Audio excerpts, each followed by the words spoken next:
रमणीय पहाड़ियों के बीच बसे छोटे से गांव रामनगर में सर्दियों का मौसम हमेशा ठंडक लेकर आता था।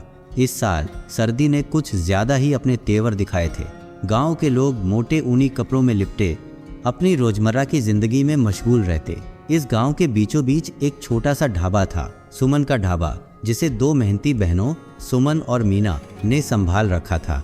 सुमन, बड़ी बहन, अपने 30वें दशक में थी, एक सशक्त और दयालु महिला जिसने जीवन की हर कठिनाई का सामना धैर्य से किया था। दूसरी ओर मीना, उसकी छोटी बहन, अपनी ऊर्जावान और चंचल स्वभाव के लिए जानी जाती थी। ढाबा उनके माता पिता की विरासत था, जिसे उन्होंने अपने संघर्षों और मेहनत से चलाना जारी रखा था। यह ढाबा बांस और मिट्टी की दीवारों वाला एक साधारण सा ढांचा था, जिसकी छत पर सूखी घास लगी हुई थी। अंदर एक बड़ा सा चूल्हा हमेशा जलता रहता, जो ठंड में भी गर्माहट फैलाता। सर्दियों में यह ढाबा गांव वालों के बीच खासा लोकप्रिय था। यहाँ मिलने वाली गर्मा गर्म चाय, पराठे और दाल चावल जैसे स्वादिष्ट पकवान ठंड में राहत देते थे। लेकिन इस साल ठंड कुछ अलग ही रूप में आई थी। तापमान लगातार गिर रहा था और ढाबे की पुरानी छत ठंड रोकने में नाकाम हो रही थी। दीवारों में दरारें बढ़ गई थीं, जिससे ठंडी हवा अंदर आने लगी थी। दोनों बहनों की चिंता बढ़ती जा रही थी। एक रात जब बाहर तेज हवा के साथ ठंड अंदर तक घुस रही थी, सुमन और मीना चूल्हे के पास बैठी हुई थीं। मीना ने चिंतित स्वर में कहा, दीदी, आज छत की हालत देखी? जगह जगह से घास निकल गई है और दीवारें भी कमजोर हो रही हैं। इस ठंड में हम कैसे काम करेंगे? सुमन ने गहरी सांस ली और कहा, पता है मीना, पर हमारे पास मरम्मत के लिए पैसे नहीं हैं। जितना हो सके हमें इसी में गुजारा करना होगा।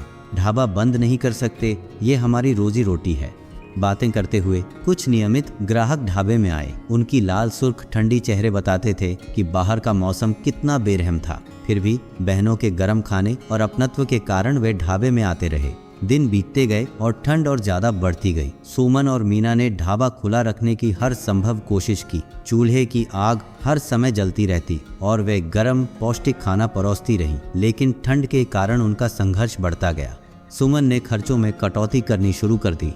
उन्हें कुछ व्यंजनों की मात्रा कम करनी पड़ी और सस्ते सामान खरीदने पड़े। यह बात ग्राहकों की नजरों से छुप नहीं सकी और कुछ लोग शिकायतें करने लगे।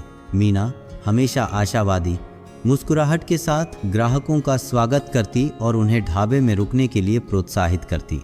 एक सुबह जब ठंड अपनी चरम सीमा पर थी, मीना सामान लेने के लिए बाहर निकली।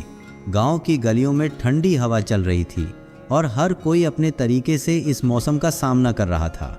रास्ते में उसे कमला आंटी मिली, जो अपनी समझदारी और परोपकार के लिए जानी जाती थी। मीना बेटा, कमला आंटी ने कहा, मैंने सुना है कि तुम्हारे ढाबे की हालत खराब है। क्यों ना तुम प्रकाश बढ़ई से बात करो, वह मरम्मत में मदद कर सकता है। मीना की आंखों में उम्मीद झलकने लगी। धन्यवाद कमला आंटी, मैं आज ही उनसे बात करूंगी। जब मीना ढाबे लौटी तो उसने सुमन को सारी बात बताई। सुमन ने सहमति में सिर हिलाया और उसी दिन प्रकाश से मिलने का फैसला किया। सुमन और मीना प्रकाश के वर्कशॉप पहुंची। वह एक हट्टा कट्टा और दयालु व्यक्ति था। उसकी दुकान में लकड़ी की महक और बुरादे की गंध फैली हुई थी। सुमन, मीना, आओ बैठो, क्या बात है? प्रकाश ने अपनी कुर्सी की मरम्मत करते हुए पूछा। सुमन ने ढाबे की स्थिति और मरम्मत की जरूरत के बारे में बताया। प्रकाश ने ध्यान से सुना और गंभीरता से सिर हिलाया।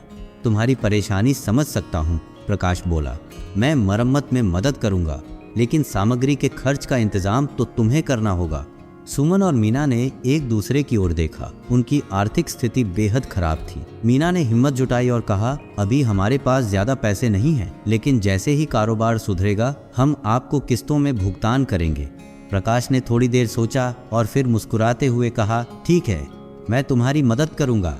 पहले सबसे जरूरी मरम्मत कर लेते हैं। उस शाम बहनों के दिल में उम्मीद की एक किरण जागी।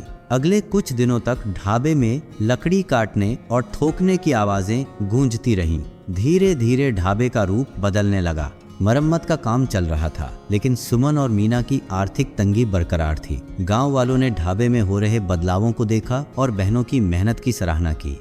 एक शाम जब बहनें रात का खाना तैयार कर रही थीं, गांव के कुछ लोग ढाबे में पहुंचे। उनके हाथों में आटा, सब्जियां और मसालों से भरी थैलियां थीं। उन्होंने अपनी सामूहिक मदद से ये सामान इकट्ठा किया था।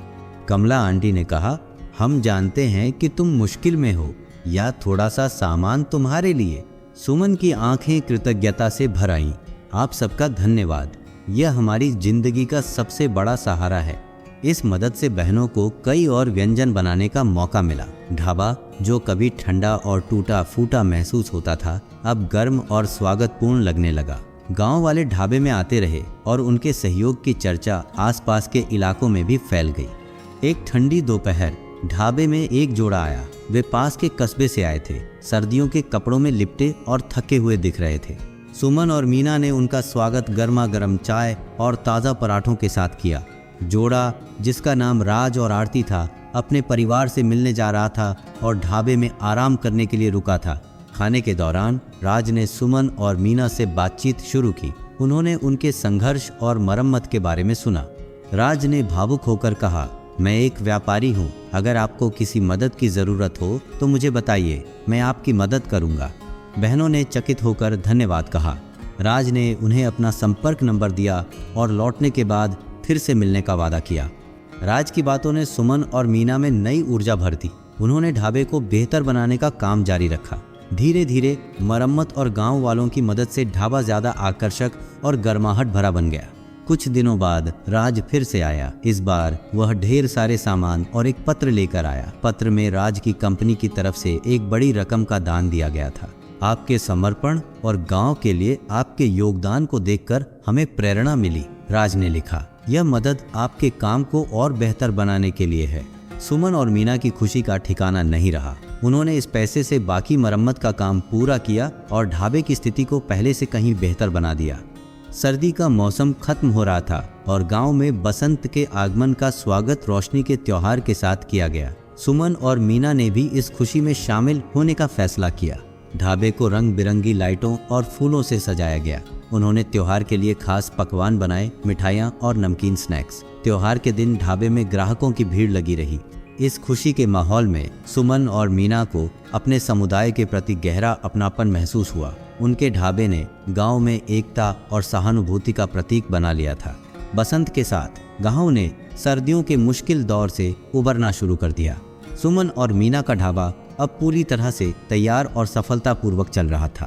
पिछले कुछ महीनों की कठिनाइयों और गांव वालों के समर्थन ने बहनों को सिखाया कि एकजुटता और मेहनत से हर बाधा को पार किया जा सकता है।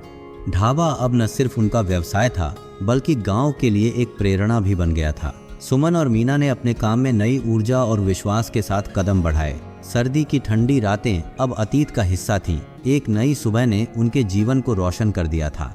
अगर आपको कहानी पसंद आई तो और भी कहानियों के लिए चैनल को सब्सक्राइब करें।